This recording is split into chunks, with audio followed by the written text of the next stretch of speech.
Hello student, सभी को good morning. मैं वैभव विश्वकर्मा लक्ष्य एकेडमी के यूट्यूब चैनल पे आप सभी का स्वागत करता हूं। आज हम आपके साथ कार्बन एंड इट्स कंपाउंड को डिस्कस करेंगे। इसके लिए यह वीडियो नंबर 5 होने वाला है, पार्ट 5 है यह। इससे पहले 4 वीडियो हमने बनाए हैं जिसका लिंक डिस्क्रिप्शन में गिवन है, आप वहां से इसे अच्छे से रीड कर सकते हैं। तो चलिए बिना देरी किए हुए आज हम पार्ट 5 को शुरू करेंगे। इस पार्ट 5 में हम सोप और डिटर्जेंट के बारे में पढ़ेंगे कि सोप होते क्या हैं और डिटर्जेंट क्या होता है, और साथ में उसके क्लीनिंग एक्शन के बारे में जानेंगे और जानेंगे कि मिसेल क्या होता है। तो चलिए बिना देरी किए हुए शुरू करते हैं। सबसे पहले आपको एक बात बता दूं कि हमने ये सब से भी चीज़ें इस चैप्टर में इससे संबंधित 4 वीडियो पहले बना रखे हैं, जिसमें कार्बन का introduction, octet of carbon, tetravalency, catenation, molecular formula, structural formula of hydrocarbon, saturated hydrocarbon, unsaturated hydrocarbon, इन सब चीज़ों को अच्छे से एक्सप्लेन किया हूँ। साथ में फंक्शनल ग्रुप क्या होता है, चेन आइसोमेरिज्म क्या होता है, स्ट्रक्चरल आइसोमेरिज्म क्या होता है, इन सब चीज़ों को बताया गया है। होमोलॉगस सीरीज के बारे में बताया गया है। नोमेनक्लेचर ऑफ कंपाउंड के बारे में बताए हैं। ठीक है, chemical properties of carbon compound, इन सब चीज़ों के बारे में हमने पहले ही पढ़ रखे हैं। तो आज हम इस वीडियो में सोप और डिटर्जेंट को देखेंगे। तो चलिए बिना देरी किए हुए सोप और डिटर्जेंट को हम शुरू करते हैं आज की सोप एंड डिटर्जेंट। तो सबसे पहले हम सोप और डिटर्जेंट को देखते हैं और यहाँ पे हम देखेंगे कि सोप आखिर होता क्या है। ठीक है, तो सोप होता क्या है। सोप इज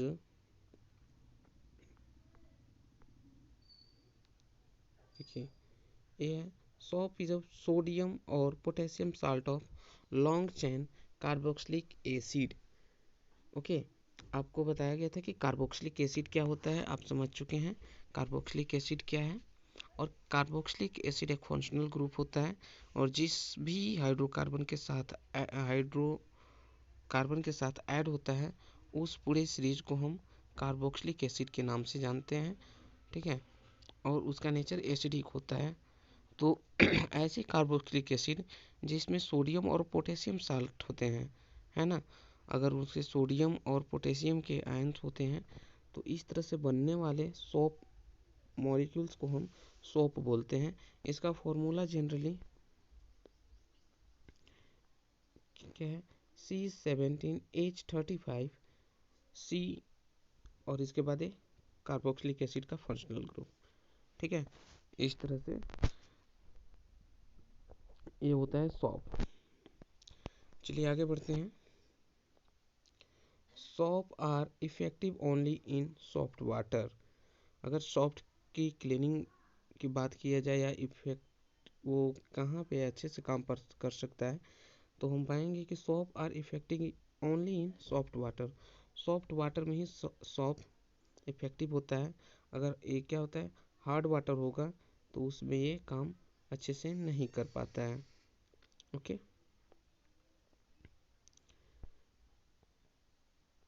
इसके बाद हम देखेंगे detergent. Detergent are ammonium sulphate, ammonium और sulphonate salt of long chain of carboxylic acid. Okay, जैसे कि पिछले बार हमने सॉप को देखा, सॉप में क्या पढ़े थे कि सॉप इज सोडियम और potassium salt of long chain of carboxylic acid. तो वहाँ पे कार्बोक्सिलिक एसिड का जो चेन है हाइड्रोकार्बन का लॉन्ग चेन, वह सोडियम और पोटेशियम आयन का होता है। बट यहाँ पे क्या होगा, इसे अगर हमें डिटर्जेंट बनाना होगा तो इसके लिए इस सोडियम के जगह पे हमें अमोनियम आयन को जोड़ने होंगे। ठीक है, यह सल्फोनेट आयन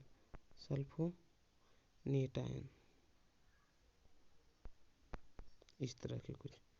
ओके, चलिए आगे बढ़ते हैं। Detergent are effective in both hard and soft water. अगर बात किया जाए इसकी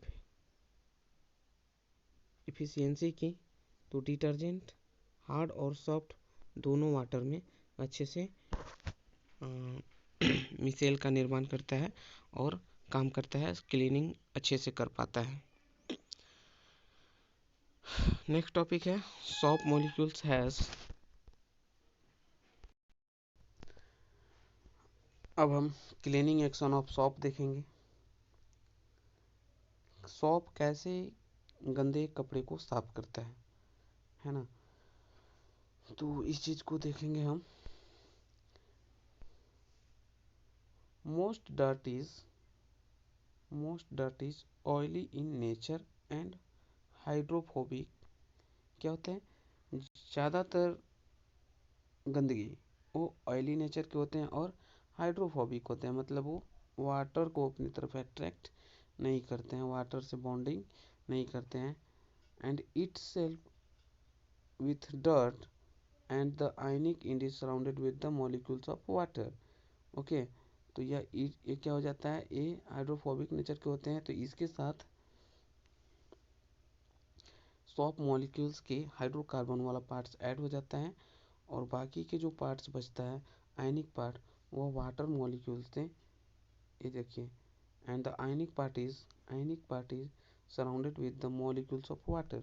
वाटर मॉलिक्यूल्स के साथ आयनिक पार्ट सराउंडेड हो जाता है and this result in formation of radial. यह एक रेडियल स्ट्रक्चर बनाता है ना, और इस स्ट्रक्चर को हम मिसेल बोलते हैं। मिसेल बहुत ही इंपॉर्टेंट चीज़ है ना, बार बार एग्जाम में पूछ लिया जाता है कि मिसेल है क्या एंड इसका निर्माण कैसे होता है, डेफिनेशन क्या है इसका। तो आप अच्छे से इसका स्क्रीनशॉट ले लीजिए, तो आप समझ गए होंगे कि मिसेल क्या है। सॉफ्ट मॉलिक्यूल्स के आयनिक पार्ट वाटर के साथ घिर जाता है और इसका जो हाइड्रोकार्बन वाला पार्ट्स है वो गंदगी से चिपक जाता है।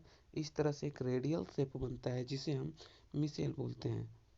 Okay, soft micelles help to dissolve dirt and grease water and cloth get clean. अब यह मिसेल क्या करता है, गंदगी को वाटर में डिजॉल्व कर देता है, जिससे जिससे क्या होते हैं, क्लॉथ्स साफ हो जाते हैं, है ना। ये देखिए मिसेल है, यहाँ पे हम देखेंगे, देखिए ये गंदगी है। इधर ये जो पार्ट्स जुड़े हुए हैं हाइड्रोकार्बन वाले पार्ट्स जुड़े हुए हैं और आयनिक पार्ट इधर वाटर के साथ जुड़ा हो जाता है। इस तरह से वाटर के साथ ये ऐड हो जाता है और जब वाटर को हम क्या करते हैं, हिलाते हैं या कपड़े को साफ करने के लिए उसको घुमाते हैं वॉशिंग मशीन में या जैसे भी हाथ से, तो क्या होता है, वाटर गंदगी को अपनी तरफ ऐसे खींच लेता है और जिससे क्लॉथ साफ हो जाते हैं। ओके, तो इसका भी स्क्रीनशॉट ले लीजिए आप।